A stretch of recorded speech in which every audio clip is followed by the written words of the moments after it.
need your hands on me. Sweet relief, pretty please. Exactly where I want me. Yeah, underneath your body. Yeah, if we take it further, I swear I ain't gonna break. So baby, come try me. Baby, come find me. Baby, don't wind me up. I know that I seem a little stressed out, but you're here now and you're turning me on. I wanna feel a different kind of tension. Yeah, you guessed it, the kind that's fine. Hate it when you leave me unattended, cause I miss you and I need your love. But my mind is running wild, could you help me slow it down? Put my mind at ease. Pretty please, I need your hands.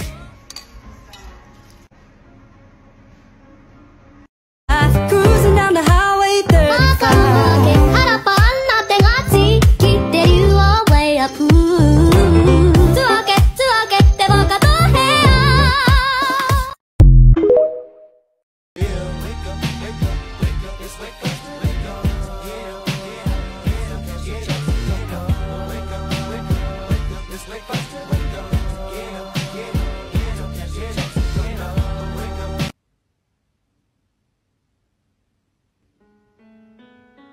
Am I better than everyone?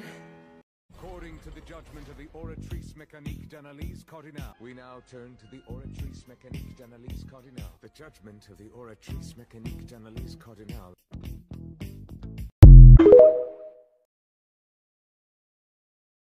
It's day one of my DIY gift idea series, Holiday Edition. For today's DIY gift, we'll be making a clay candlestick holder. I've been seeing candlestick holders like these all over my Pinterest, and I thought they'd make an adorable gift. So let's make one.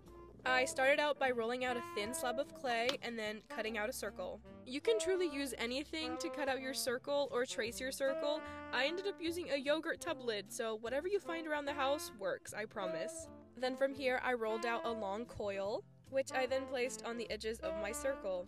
I did this so my candlestick holder would be more of a dish, so the person who I gift it to can use it to put their rings or any other types of jewelry. Now here I'm just blending the two together, the coil and the circle that I had cut out. Don't be afraid to take your time with this step. I mainly used my finger to smooth everything out, but as you see here, I also used the round edge of my clay tool, and I also added some little coils for some extra reinforcement on the edges. Then after all of this was done, I smoothed it out with my sponge and set it aside to dry while I rolled out a mini slab to create the center part that will hold the candlestick. When making this part, it's important that you make it a little bit wider than the diameter of your candlestick, and that's because your clay will shrink when it dries. Trust me, I learned this the hard way, and I had to make a whole new candlestick holder. Now here I'm just adding some mini coils on the inside for some extra reinforcement, and then smoothing it all out with my sponge. These crafts take about 24 hours to dry, so I'll see you guys in part 2. Bye!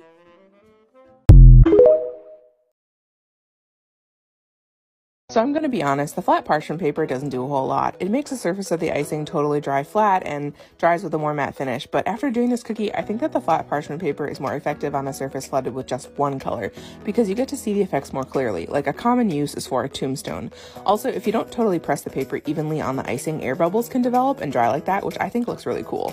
I just wanted to experiment. I mean, some people have said that I ruined the design by using the parchment paper, so my response to that...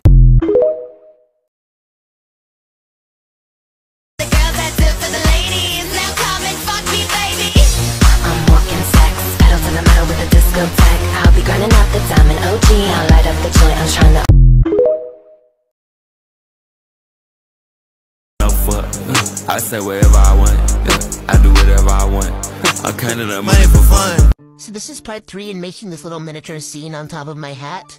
And this time my focus was on making the river that's flowing from the dragon's hoard, mounted all the way around the hat to the village on the other side. I used Quick Seal to texture the ground, because I found out that works really well and dries very quickly. And in the river I decided to place some gold pieces flowing from the dragon's hoard back around to the village. More adding to the lore, I guess. I think I just like the cyclical nature of that narrative. So I wasn't just gonna leave the river as like a painted thing, so I decided to add some silicone. This is me making a little waterfall to hang over the side.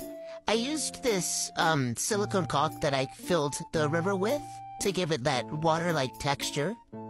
I just spread it out to fill the grooves that I made with the quick seal. And was the hardest part of this whole endeavor. I made these little, bead strings that look like water to hang down off of the edge of the waterfall. My hands were shaking the whole time that I did this. And here's a better view of that gold flowing from the dragon's hoard all the way around. She's looking a little bit barren, but next time I'm adding all the plants and houses, etc. And then this is the beating down. I am certain that these are gonna get so tangled when I wear this, but I don't think there's really a solution for that. I'm just gonna have to be very careful like I'm being right here in this video. So that's the water element, all done. Like I said, next time is adding all the landscaping and houses and whatnot. This is definitely a longer video, but I got a lot done this time, so we'll see. It had to be you.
What's a girl to do lying